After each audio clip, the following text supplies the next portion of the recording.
I'm just reporting back now from the second TARN dialogue session here in Brussels. We have always had an ambition within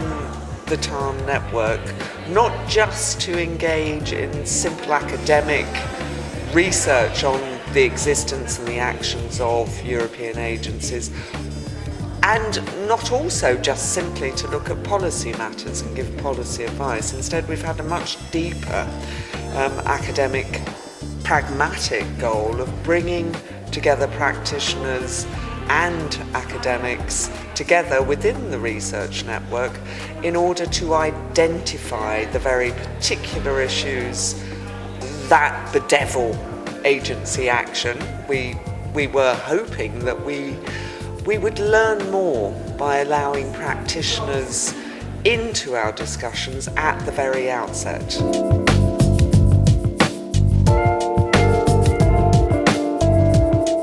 First of all, I would like to thank the TARN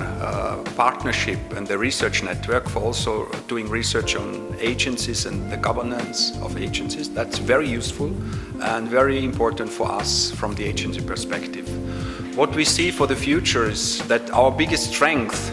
to be individual entities with a very specific task spread over Europe to be nearer to the citizens is also a big challenge,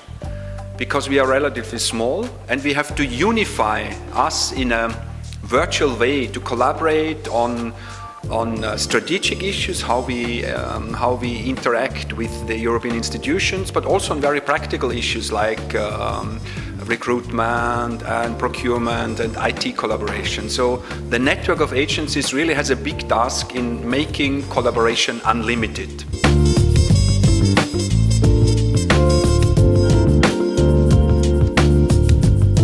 We have been discussing what is the problem with the trust to expertise, why is science not trusted, and then we actually came up with the finding that this is maybe not happening in the national area so much, so it's somehow a European problem, an institutional problem, that there is this mistrust for institutions and therefore also to the science that the institutions are doing. On transparency, we had quite a fundamental question like, who is the transparency for, actually, because we felt that there's maybe a need for different levels of transparency. Maybe there can be a layered system. Is it really needed that everybody has to do the same if you discuss different agencies? And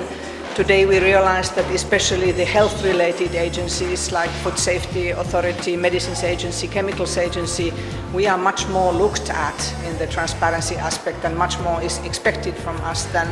maybe from transport agencies.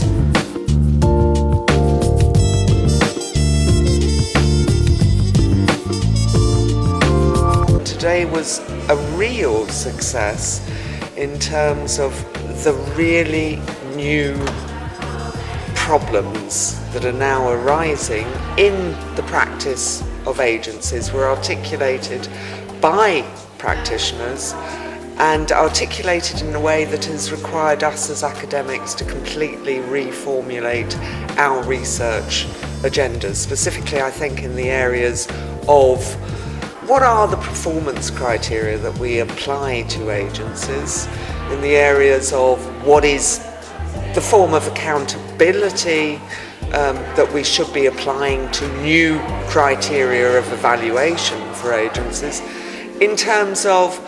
what is, in a time of populism, what is the real purpose of bringing the public into evidence-based decision-making.